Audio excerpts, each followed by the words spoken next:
Okay, I got 6:30, and tonight Dr. Terranova from the Victor Central Schools is going to give us a presentation, and there's strategic plan they have rolled out for this year. And also we'll record this and have it available on YouTube for it. Welcome. Thank you. Thanks for having me, everybody. As Peter said, my name is Tim Terranova. I'm the proud superintendent of the Victor Central School District. Two of the board members that hired me are here, so I definitely want to recognize them. Karen Ballard has come to watch, as well as our president, Tim DeLucia, Farmington residents. who's also on the planning board, I believe. So I will not be long. I just wanted to talk just a little bit about an exciting thing that's occurred in our district. When I took over in February of 2020, I was given really three main tasks or main focus areas by the board at the time. The first one was to work with Ben as a team of 8 to really try to put a dent in our financial issues as a school district. The second one was to create, with community input and board leadership, a 3 to 5 year strategic plan to really center everybody on what we value in the Victor Central School District. And the third, which was related to that, was to really develop a vision and mission of the district, especially around teaching and learning and how we approach that with our kids and try to make all of our 5 buildings more aligned in terms of our efforts and focus rather than having 5 separate silos. Those are really the main things not only the board talked to me about, but the staff and community talked to me about in my entry plan. That doesn't mean Victor wasn't a highly regarded school district. When I took over, it was extremely highly regarded, which is one of the reasons I applied to be the superintendent. But like every place, there's always areas to focus on. So tonight I'm just going to talk briefly about the second piece to that. I'll mention the first one in terms of our financial situation towards the end, but I want to talk about the strategic plan because it was a very exciting, like I said, process to go through. Now, again, that was in February of 2020. As we all know, COVID hit March of 2020. We have a lot to do, just like you did in the town of Farmington, to try to support our community members through COVID. But regardless of that, we still kept our eye on this strategic plan process. So really in the summer, it ended up the spring of 2021 and the summer of 2021, we decided to really start to make inroads in creating a strategic plan.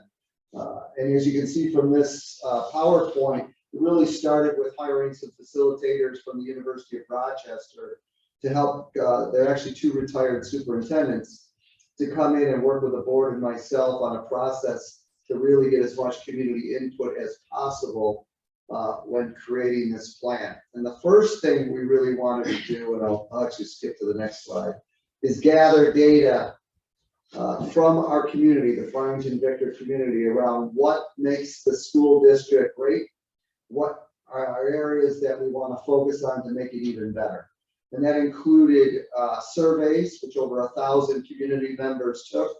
It included having focus groups and interviewing community members as well as staff members and students. It included looking at significant data, whether it was achievement data or financial data or other pieces of other documents that were really important in terms of what makes this school district what it is. And that was the main focus for the first few months, which really led into the fall of 2021, and that was gathering data. We wanted to find out people's opinion and input as much as possible about what drives Victor Central School District and what they want the district to focus on in the future. So this slide, this PowerPoint slide includes some of the different data points that we gathered to support that work. Then this is a large group of people right here. This is called the Strategic Planning Committee participants. After we gathered all that information, we needed to bring a group of constituents together to make sense of it. And so we gathered, I think this is approximately 36 people, which includes community members, staff members, administrators, two of our board members, Karen was one of them, and probably most importantly, certainly parents and at least, I think, 5 to 7 high school students. And this was the group that gathered for 4 full days between, I'd say, November and it might have even been October and December, to really take all the information we gathered and what I just talked about, synthesize it down into some key themes of what the community was talking about in terms of what the district is great at, what the district could be better at, and what we want to focus on moving forward. And it took a lot of time to go through that and create these themes and start to really develop a rough draft of a strategic plan. So from all of that work, and again, those approximately 36 people did a yeoman's job to accomplish this. There were 3 major themes that came on board. One was culture. The community really wants us to focus on culture, especially creating a welcoming, safe, and inclusive community with the wellness of everybody at the forefront. Certainly, what are schools about? Learning and instruction, learning and teaching, learning and achievement. So a real strong focus on, like I talked about at the beginning, really having systems built that align all 5 of our buildings, starting at the ECS, the Early Childhood School, and ending at our high school, around a real strong focus around research-based teaching practices and teaching and learning that creates an opportunity for all kids to be successful. And then the third theme was student supports and opportunities. A main focus area of this particular theme was special education services. Really wanting to take a deep dive into that, looking at what works, looking at where we can improve, and maybe making some significant adjustments to that program. So those are the 3 themes that came out of the strategic plan. And again, I guess I would say the 2 objectives in this process were, 1, get as much input as possible from the community, and number 2, make it a strategic plan that is actually utilized and has teeth to it in terms of following it, having accountability measures. We don't want to create this nice document and have it sit on a shelf for 9 years. So those are the 2 objectives in getting this. Now I'll talk a little bit about each of the themes real quickly. So culture, again, create that welcoming, safe, and inclusive community. It includes doing some work around our mission and our values. That's going to occur in the first year of the plan. Certainly making sure our staff are taken care of, both wellness as well as support. Looking at resources. This gets into our financial situation and other resources like the incredible campus that this community has supported over many years. And then, of course, safety and technology. Having consistency and continuity. That is a theme that is throughout this strategic plan of really trying to drive a commonality across our shared vision and shared focus across the 5 buildings. Of course, each building is autonomous to some degree. We want people to have independence, but at the same time, we want to create some stronger alignment. Diversity, equity, and inclusion is really important. We've heard that in the news for many years. It's a focus of our district, and really making sure that everyone feels appreciated, that we have empathy and perspective around everybody's background and experiences, and that everyone feels welcome in our Victor Central School District. And certainly communication is very, very important in all this, and how do we strengthen our communication measures. This is an example of what the plan looks like. I won't get into detail. This is one aspect from the culture strand, and you'll see on the right years to begin, because again, it's a 5-year plan. So some of the tasks will begin year 1, and year 1 starts 2022, 2023 next year. So it's a 2022-23 start date, which then goes to, let's see, 4, 5, 6, 2028. So 2027, sorry, that's a 6-year plan. 2027. So we'll have years to begin at certain places, ranging from year 1 all the way to year 3 or year 4. That doesn't mean we'll complete all of those tasks that particular year, but it's important to specify when we want to begin them. So this is just an example of more specific tasks tied to one aspect of the first theme, which is culture. The second theme we talked about, the essence of what we do in the school district, is about learning and instruction. and we really want to dig in and do some work. We are thrilled that we created 2 director positions for this school year that really started to take some significant leadership with our instruction office. And then we've restructured some other administrative positions for next year to create an assistant superintendent for instruction. That person will oversee the instruction and curriculum office. And again, get into the needs of the community. We restructured some of the positions. We did not add an administrative position to do that. And that position will be targeted, working closely with our directors as well as our building leadership to revamp and continue to really focus on how do we really 3 main aspects, which is what do we want kids to know and be able to do, what's going to look like when kids do it, and how are we going to get them there. And the what do we want kids to know and be able to do is that curriculum piece, which is really tied to state standards. We're excited about the work that we've started to do in that, and we will really start to build on starting next year. And a significant important piece to this is B, which is professional learning. We want to give our teachers and our staff the appropriate levels of professional development and professional learning so they can do their job at the highest level. We don't want people to be wondering how to do their job. We want to give them support that's needed. This is an example, again, of one particular page on the learning and instruction aspect of our strategic plan. The whole plan is approximately 27 pages. So obviously there's many different areas tied to each of the themes. This happens to be learning and achievement. And then the last piece, student supports and opportunities. Again, a major focus area of this is special education. We really believe strongly, obviously, that all kids can learn and achieve. All means all, and that includes certainly our students with disabilities. And we really are trying to make inroads in our work in that area. Another example of that is a restructuring of a couple other administrative positions. Again, we're not adding administrative positions. We're restructuring current ones to create some stronger leadership emphasis in our special education department. We will have an assistant superintendent for pupil services next year for the first time. That person will oversee not only special education in its entirety, but also related services that are tied to that. And we also restructured 2 other positions to create 2 directors underneath that person, one for secondary special ed and one for elementary special education. This is an example of many of the specifics under special education that we're embarking on as part of the strategic plan. You'll notice that all of these from task 111 to task 117 start in year 1. That's because the committee, and based upon all the input from the community, from the school community, really felt like these were imperative to begin right away.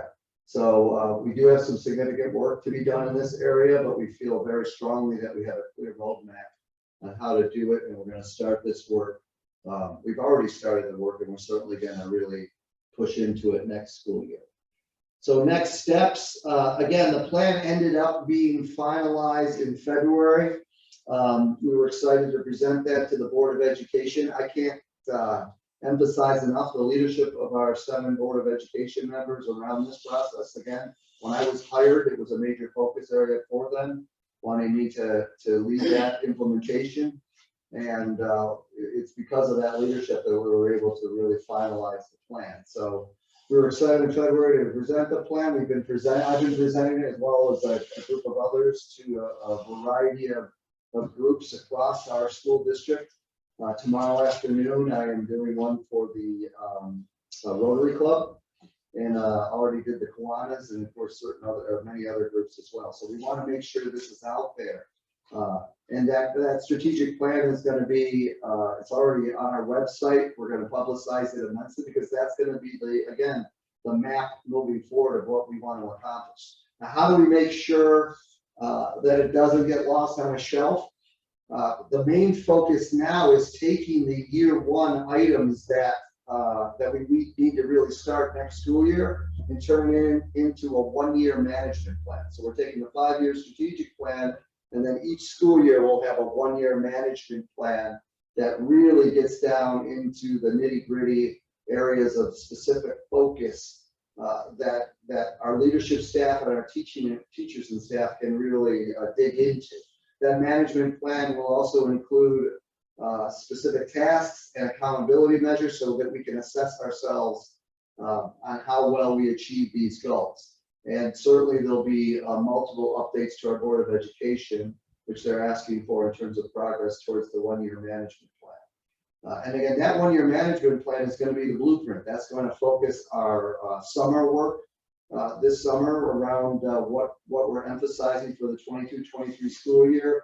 It'll focus our departments and our buildings at the beginning of the year around building goals and department goals moving forward.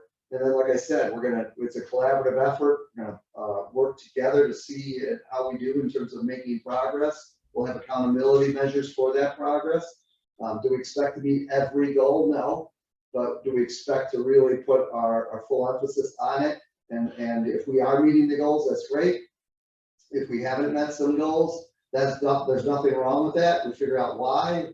What do we need to adjust slightly? What do we need to do a little bit differently? And we continue to strive to meet those goals. So we're really excited about the strategic plan and as well as the management plan. And each year then thereafter, we'll continue to assess the management plans, the yearly management plans, or maybe some slight adjustments to the strategic plan.